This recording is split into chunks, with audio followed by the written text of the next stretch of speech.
നമസ്കാരം. സുഭാഷിതം ഡിജിറ്റൽ ചാനലിലേക്ക് സ്വാഗതം. നമുക്ക് ഇടയ്ക്കിടയ്ക്ക് തമാശ വരും. ഈ സെക്രട്ടേറിയറ്റിൽ നിന്ന് ചില ഓർഡർ ഇറങ്ങും. ലോക തമാശകളാണ്. ഒരിക്കലും ഓർഡർ ഇറങ്ങി, അതെനിക്കും കൂടെ ബാധകമായതുകൊണ്ടാണ് ഞാൻ പറയുന്നത്.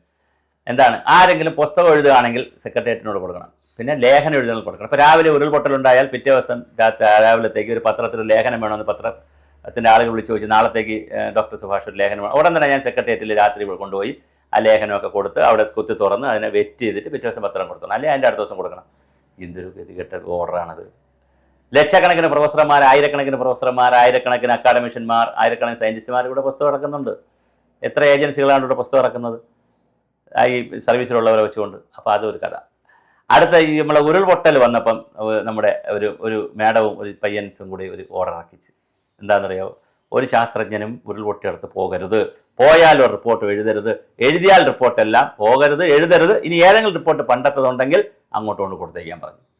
24 മണിക്കൂർ ആയുസില്ല, അത് പിൻവലിച്ചു. ഇപ്പോഴിതാ പറയണ, ബഹുമാനിയരിടാ, എന്നെ ബഹുമാനിയരിടാ, കുറച്ച് ബഹുമാനിക്കടാന്ന് പറയാണ് ഭരണപരിഷ്കാര വകുപ്പ്. ഈ ഭരണപരിഷ്കാര വകുപ്പിൻ്റെ ജോലി എന്താണെന്നറിയാവോ? നിങ്ങൾ എന്ത് ഭരണമാണ് പരിഷ്കരിക്കുന്നത് ഇവിടെ? ബഹുമാനപ്പെട്ട മുഖ്യമന്ത്രി, അദ്ദേഹം മരിച്ചുപോയി, മുൻ മുഖ്യമന്ത്രി മരിച്ചുപോയി, ശ്രീ VS അച്യുതാനന്ദനെ ഭരണപരിഷ്കാര കമ്മീഷൻ ചെയർമാനാക്കി വെച്ചു. എന്തെല്ലാം കാര്യങ്ങൾ അദ്ദേഹം എഴുതി തന്നത് നിങ്ങൾക്ക്? എന്തെങ്കിലും നടപ്പിലാക്കിയോ? അവസാനം ഒരു നല്ല കാര്യം കണ്ടുപിടിച്ചു. ബഹുമാനപ്പെട്ടവെന്ന് എഴുതണം. ഞങ്ങൾക്ക് ബഹുമാനം കുറഞ്ഞു പോയി. പ്രിയപ്പെട്ടാന്ന് എഴുതിയാൽ എന്താ കുഴപ്പം? പ്രിയപ്പെട്ട മന്ത്രി അറിയുന്നതിന് പ്രിയപ്പെട്ട പിണറായി വിജയന് എന്താ എഴുതിയ കുഴപ്പം? ആളുകൾക്ക് പ്രിയപ്പെട്ടവർക്ക് പ്രിയപ്പെട്ടാന്ന് എഴുതിക്കൂടെ? ആദരണീയനായ എഴുതിക്കൂടി? ബഹുമാനത്തെക്കാൾ കുറച്ചുകൂടെ നല്ലതല്ലേ ആദരണീയനായ മുഖ്യമന്ത്രി അറിയുന്നതിന്? കുറച്ചുകൂടെ നല്ലതല്ലേ? എല്ലാവരും ബഹുമാനപ്പെട്ടാന്ന് എഴുതുന്നത്. അപ്പോൾ ബഹുമാനം ചോദിച്ച് വാങ്ങിക്കുന്ന ഒരു ഗവൺമെൻറ്റാണ്. ഈ ഭരണപരിഷ്കാര കമ്മീഷനിലൊക്കെ വകുപ്പിലൊക്കെ ഇരിക്കുന്നവർക്ക് വേറെ ഒരു പണിയും ഇല്ലയോ? 10 ലക്ഷം അപേക്ഷകളാണെന്ന് കെട്ടിക്കിടക്കുന്നത്. അതെങ്ങനെ ഭരണം പരിഷ്കരിക്കും? അങ്ങനെ ആലോചിച്ചു. അങ്ങനെയാണ് ഗവൺമെൻറ്റിന് അഡ്വൈസ് ചെയ്യേണ്ടത്. 1.5 ലക്ഷം ഫയലാണ് സെക്രട്ടേറിയറ്റിലെ 4-5 വകുപ്പുകളിലായിട്ട് കിടക്കുന്നത്. അതെങ്ങനെ ഭരണം പരിഷ്കരിക്കും? അതാണ് നിങ്ങൾ പറഞ്ഞു കൊടുക്കേണ്ടത് ഗവൺമെൻറ്റിന്. മുഖ്യമന്ത്രിക്കും മറ്റ് മന്ത്രിമാർക്കും കൊടുക്കേണ്ട ഉപദേശം, നിങ്ങൾക്കിതാ ഞങ്ങൾ ബഹുമാനം വാങ്ങിച്ചു തരുന്നു, അതുകൊണ്ട് നാളെ മുതൽ ആരെങ്കിലും സർക്കാരിലേക്ക് അപേക്ഷ എഴുതുകയാണെങ്കിൽ ബഹുമാനപ്പെട്ട എന്ന് എഴുതിക്കോണമെന്ന് പറയുന്ന ഗതികേടാണ്. ആരാണ് ഭരണപരിഷ്കാര കമ്മീഷൻ്റെ ഇപ്പോഴത്തെ സംവിധാനം? ആരാണ് അതിൻ്റെ സെക്രട്ടറി, IAS ആരൊക്കെ? എനിക്കറിയത്തില്ല കേട്ടോ, അറിയാൻ താല്പര്യമില്ല. കാരണം ഇത്രയും വിവരക്കേട് എഴുതുന്നവരെ അറിയാതിരിക്കുന്നില്ലേ നല്ലത്. ബഹുമാനപ്പെട്ട എന്ന് എഴുതണമെന്ന്. എന്തൊരു നാടാണിത്? ആളുകൾ എഴുതട്ടെന്നേ, അവർ ബഹുമാനപ്പെട്ടെന്നോ ആദരണീയനായെന്നോ സംപൂജ്യനായെന്നോ അല്ലെങ്കിൽ പിന്നെ അവർ പിന്നെ എന്തെങ്കിലും അവർക്ക് വേണ്ടപ്പെട്ടവർ എന്തായാലും ഒരു സല്യൂട്ടേഷൻ ഉണ്ടാവുമല്ലോ.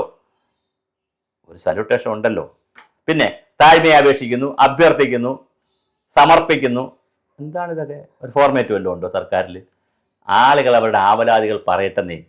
ആവലാതികൾ കുറച്ചു കൊടുക്കുന്ന സംവിധാനത്തെക്കുറിച്ച് നിങ്ങൾ ആലോചിക്കൂ. എങ്ങനെയാണ് മനുഷ്യൻ്റെ ആവലാതികൾ കുറച്ച് കിട്ടുന്ന, സന്തോഷം കൊടുക്കുന്ന, ആനന്ദം കൊടുക്കുന്ന ഒരു ഭരണം എങ്ങനെ ഉണ്ടാക്കിയെടുക്കാം? പഞ്ചായത്ത് രാജ് സംവിധാനങ്ങൾ ഇത്രയും വന്ന നാട്ടിൽ കാസർഗോട്ടിലെ ഒരു പഞ്ചായത്തിലെ കാര്യത്തിലെ ഫയലും സെക്രട്ടേറിയറ്റിൽ വന്ന് അസിസ്റ്റന്റ് കണ്ട്, ആദ്യം തപാലിൽ വന്ന് നമ്പർ 8 അസിസ്റ്റന്റ് കണ്ട്, SO കണ്ട്, അണ്ടർ സെക്രട്ടറി കണ്ട്, ഡെപ്യൂട്ടി സെക്രട്ടറി കണ്ട്, അഡീഷണൽ പിന്നെ ജോയിന്റ് സെക്രട്ടറി കണ്ട്, അഡീഷണൽ സെക്രട്ടറി കണ്ട്, സ്പെഷ്യൽ സെക്രട്ടറി കണ്ട്, സെക്രട്ടറി കണ്ട്, അഡീഷണൽ ചീഫ് സെക്രട്ടറി കണ്ട്, ചീഫ് സെക്രട്ടറി കണ്ട്, എന്തെങ്കിലും എല്ലാ സ്ഥലത്തും കണ്ട് താഴേക്ക് പോയി മുകളിലേക്ക് പോയി എക്സാം പുട്ടപ്പ് ഷട്ടപ്പ് ഇങ്ങനെ ഇട്ട് അടിക്കുന്ന ഈ സംവിധാനം ഉണ്ടല്ലോ, ഇത് പുതുക്കാൻ എന്തെങ്കിലും പരിപാടി ഉണ്ടോ നിങ്ങളുടെ കയ്യിൽ? ഇതാണ് ചോദ്യം. സെക്രട്ടേറിയറ്റിൽ ഭരണപരിഷ്കാര കമ്മിറ്റിയോടാണ് ചോദ്യം. നിങ്ങൾക്ക് ഇതിന് പരിപാടി ഉണ്ടോ?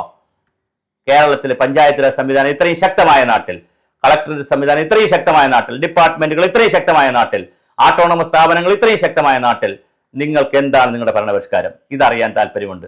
അല്ലാതെ ബഹുമാനപ്പെട്ട ഭരണപരിഷ്കാര കമ്മീഷനും ബഹുമാനപ്പെട്ട ഭരണപരിഷ്കാര ഉദ്യോഗസ്ഥരും ബഹുമാനപ്പെട്ട ഭരണപരിഷ്കാര വകുപ്പും വേറെ പണിയില്ലെങ്കിൽ കടപ്പുറത്ത് പോയാൽ തിരയെണ്ണ.